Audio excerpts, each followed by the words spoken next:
Hello students, चाहे आप एक जूनियर डिवीजन यानी छोटी क्लासेस के स्टूडेंट हैं, 8, 9, 10th में पढ़ रहे हैं या 11th और 12th में पढ़ रहे हैं और आगे जाकर के आपको MBBS करना है या BDS करना है या फिर आयुष कोर्सेस में से, आयुष का मतलब होता है आयुर्वेद, योगा एंड नेचुरोपैथी, यूनानी, सिद्धा या फिर होम्योपैथी, इनमें से कोई भी कोर्स अगर आपको करना है तो आपको देनी होती है एक एग्जाम और उस एग्जाम का नाम है नीट। नीट का मतलब होता है national eligibility cum entrance test. क्या है नीट, टोटली हम डिटेल में बात करने वाले हैं इस वीडियो में। अगर आप पेरेंट्स हैं, बच्चे हैं, जो भी इस वीडियो को देख रहा है, समझिए कि नीट क्या है, क्यों जरूरी है और उसकी एलिजिबिलिटी क्या होती है। तो सबसे पहले बात करते हैं कौन दे सकता है नीट एग्जाम। अगर आप सिटीजन हैं इंडिया के यानी सिटीजन ऑफ इंडिया, NRIs हैं या फिर ओवरसीज सिटीजन ऑफ इंडिया हैं या फिर आप हैं पर्सन्स ऑफ इंडियन ओरिजिन या अगर आप अदर नेशन से भी बिलोंग करते हैं, आप दे सकते हैं नीट का एग्जाम। एलिजिबिलिटी क्या चाहिए? एलिजिबिलिटी क्राइटेरिया होना चाहिए सबसे पहले 12th क्लास, या तो आप अपियरिंग हो या फिर 12th क्लास आपने कंप्लीट कर ली हो, दोनों में से कुछ भी। यानी अपियरिंग है, 12th क्लास बोर्ड देने वाले हैं इस साल, तो भी आप नीट का एग्जाम दे सकते हैं। अगर आपने 12th कंप्लीट कर ली है तो भी आप नीट का एग्जाम दे सकते हैं। लेकिन 12th क्लास आपको कंप्लीट करनी है with physics, chemistry, biology and English भी एक सब्जेक्ट उसमें होता है। बायोलॉजी के अलावा अगर आपके पास में बायोटेक्नोलॉजी है, सपोज करिए आपके पास physics, chemistry, biotechnology and English है, तो भी आप नीट एग्जाम दे सकते हैं। या फिर फिजिक्स, केमिस्ट्री, बायोलॉजी और इंग्लिश है तो भी आप नीट का एग्जाम दे सकते हैं। तो ये होता है इसका क्राइटेरिया। या फिर हम 12th इक्विवेलेंट्स की बात कर सकते हैं, कोई भी कहीं पर किसी और जगह पे है। बोर्ड्स की बात करें तो CBSE है या स्टेट बोर्ड्स है या फिर आपने ओपन स्कूल से भी अगर 12th क्लियर किया है with these subjects, then you are eligible for NEET. एक और इंपॉर्टेंट बात होती है, वो है एडिशनल सब्जेक्ट्स। तो एडिशनल सब्जेक्ट का मतलब क्या होता है, देखिए सपोज करिए किसी स्टूडेंट ने फिजिक्स, केमिस्ट्री, मैथ्स के साथ में अपना 12th पूरा किया और उसे उसके बाद में लगता है कि मुझे अपने 12th में बायो भी रखनी चाहिए थी या मेरे पास बायो होती, तो ऐसे में वो क्या कर सकता है, आफ्टर 12th जब उसने 12th पूरा दे दिया है उसके बाद भी वो केवल बायोलॉजी को एज अ सब्जेक्ट लेकर के क्लियर कर सकता है। और CBSE या इस तरह के जो अदर बोर्ड्स हैं वो क्या करते हैं, उनकी मार्कशीट में जो कि पहले से बनी हुई है उनमें बायो भी अब एडिशनल लगा देते हैं, एडिशनल सब्जेक्ट्स की तरह से केवल बायो के मार्क्स भी ऐड कर देते हैं और टोटल जो उनकी परसेंटेज होती है वो जो भी नए स्कोर के साथ में बन जाती है वो हो जाती है। उन्हें फिर से फिजिक्स, केमिस्ट्री एग्जाम देने की जरूरत भी नहीं होती है, साथ ही साथ उनके मार्कशीट में बायो भी ऐड हो जाता है। तो ये तरीका होता है और इसको हम बोलते हैं एडिशनल सब्जेक्ट। दो तरह से एडिशनल सब्जेक्ट होते हैं, या तो 5 सब्जेक्ट के साथ एक और कोई सब्जेक्ट होना वो एडिशनल होता है, या फिर 12th क्लास कंप्लीट कर लेने के बाद आपने अगर कोई सब्जेक्ट को ऐड किया है उसे भी हम एडिशनल सब्जेक्ट कहते हैं। तो bio as a additional subject भी अगर आपके पास है तो भी आप नीट के लिए एलिजिबल होते हैं, ये आपको ध्यान रखना है। अगर हम बात करें एज लिमिट्स की, तो लोअर एज लिमिट नीट के लिए है 17 इयर्स। यानी कि इसका मतलब यह है जिस साल भी नीट आप देने वाले हैं या दे रहे हैं उस साल के 31 दिसंबर तक, उस साल के 31 दिसंबर तक आपको 17 इयर्स कंप्लीट कर लेनी है अपनी एज। इसका मतलब कुछ ऐसा है कि जो बच्चे नीट 2021 में देने वाले हैं उन्हें दिसंबर 31, 2004 तक उनका बर्थ होना चाहिए, उससे पहले पहले तक। ऐसा स्टूडेंट जिसका बर्थ या डेट ऑफ बर्थ है 1 जनवरी 2005, वो बच्चा, वो स्टूडेंट 2021 का नीट नहीं दे सकता, उसके लिए एलिजिबल नहीं है।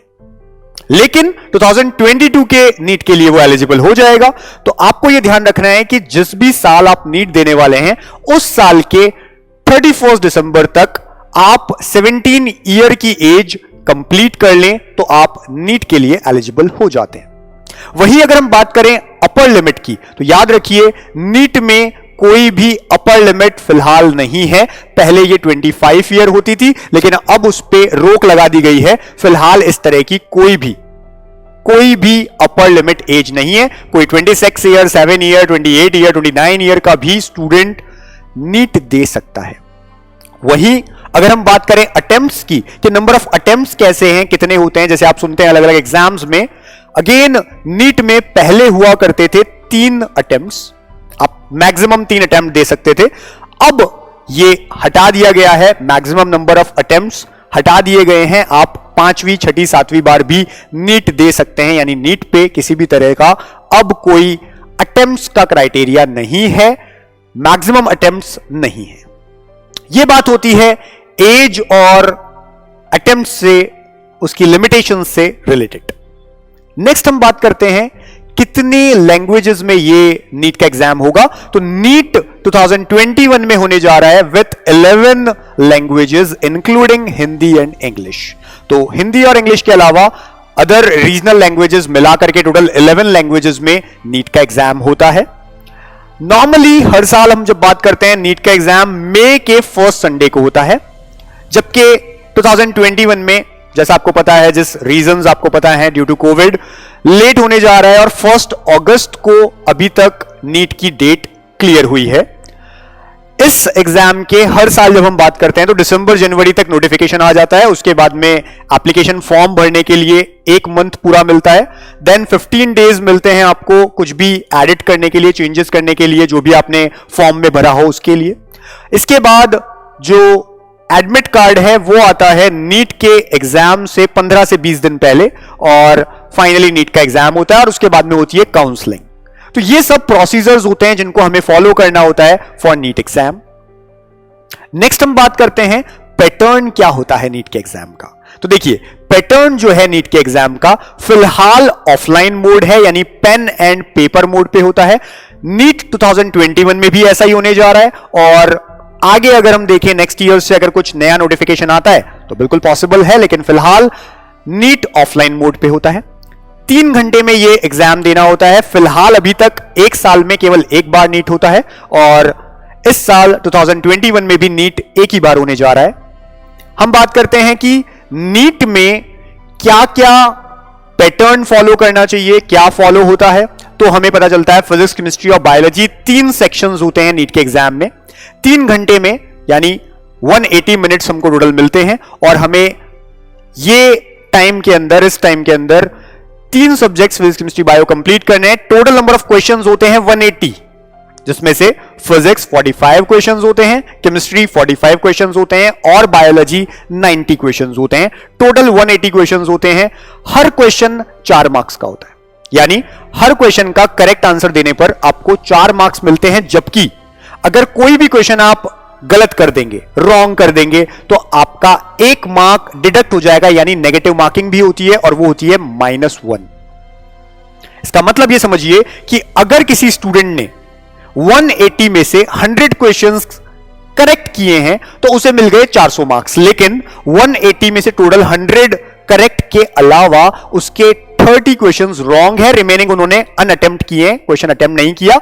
30 क्वेश्चन रॉन्ग कर दिए, 100 जो है करेक्ट हैं। इसका मतलब 400 मार्क्स उनको मिलेंगे, और माइनस हो जाएंगे 30, तो उनके मार्क्स रह जाएंगे 370।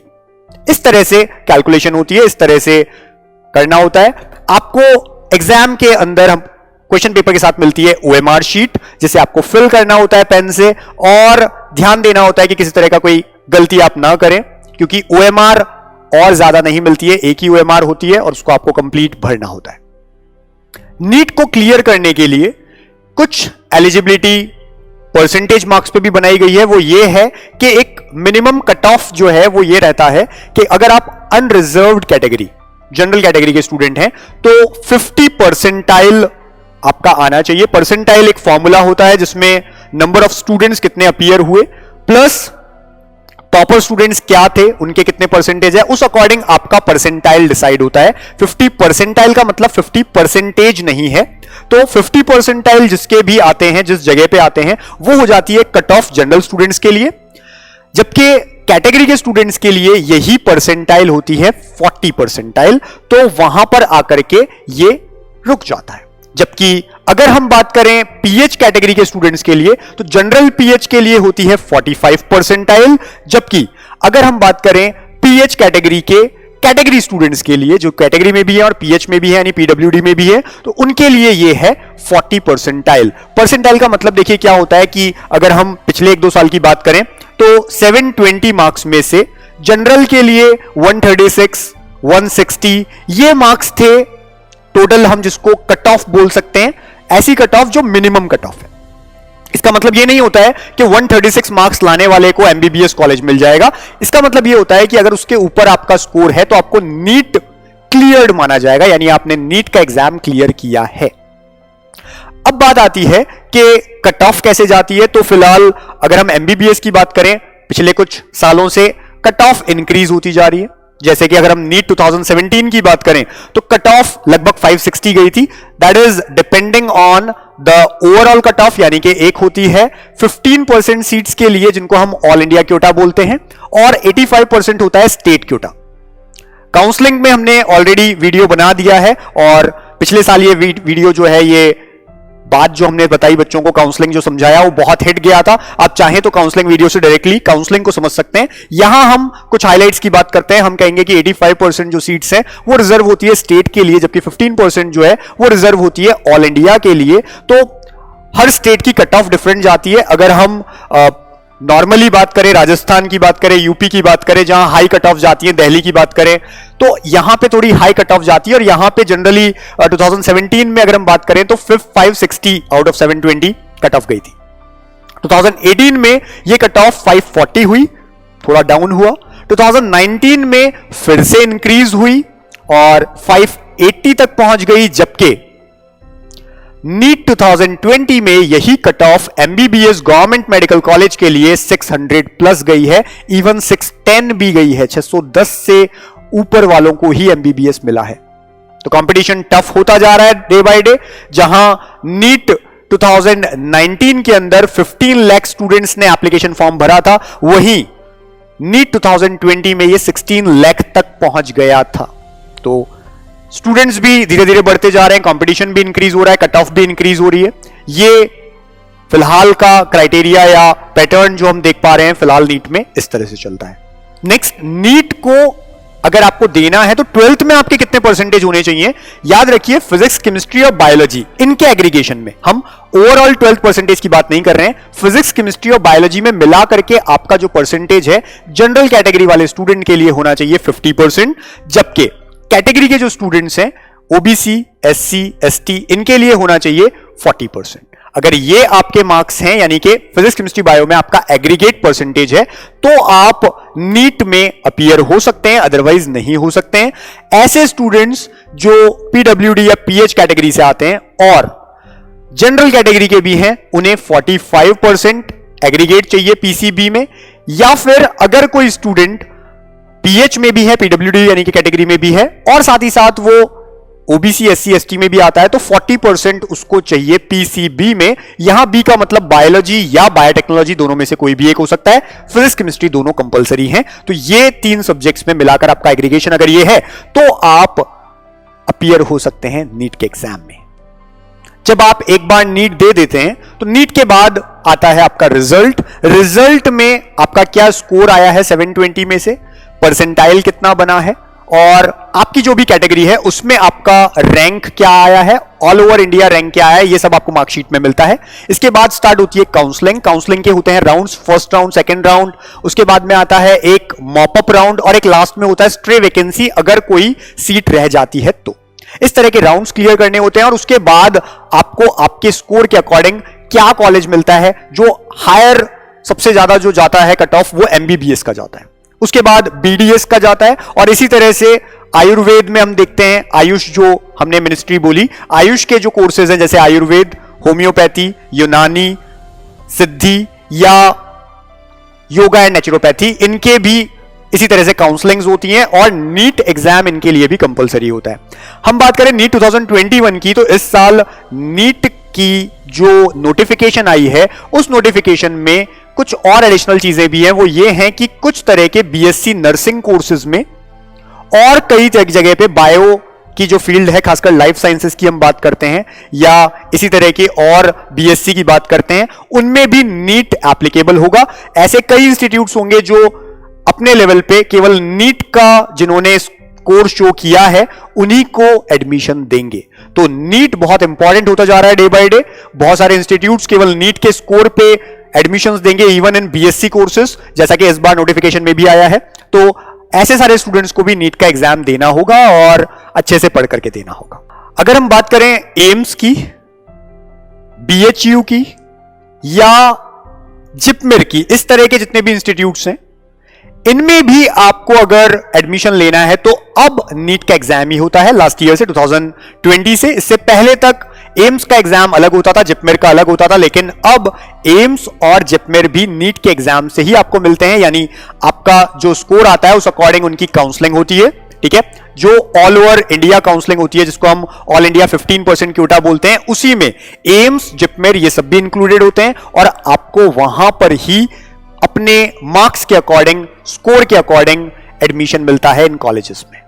तो अगर आपका सपना है एम्स दिल्ली, जिपमेर या कोई भी गवर्नमेंट मेडिकल कॉलेज या बीडीएस कॉलेज या आयुर्वेद कॉलेज, जहां भी आपको जाना है, उसके लिए आपको देना होगा नीट का एग्जाम। प्रिपेयर होइए, हम आपके साथ हैं। जो भी क्वेरी आपको आती है कभी भी किसी भी तरह की, हम हमेशा साथ हैं। नीट काका जी हमारा जो प्लेटफॉर्म है, बच्चों को तैयारी भी करवाता है, इंफॉर्मेशंस भी देता है और उसके बाद काउंसलिंग भी करवाता है at the end. NEET exam clear करके, जेई एग्जाम क्लियर करके आपको आपके मेडिकल कॉलेज या इंजीनियरिंग कॉलेज, जो भी कॉलेज है, वहां तक छोड़ करके आता है। तो ये खासियत है हमारे इस प्लेटफॉर्म की।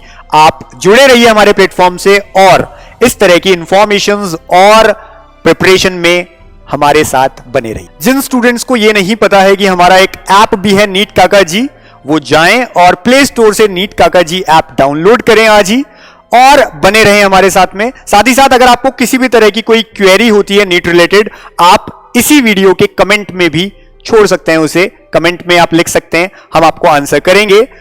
जुड़े रहिए, पढ़ते रहिए, सक्सेसफुल बनिए।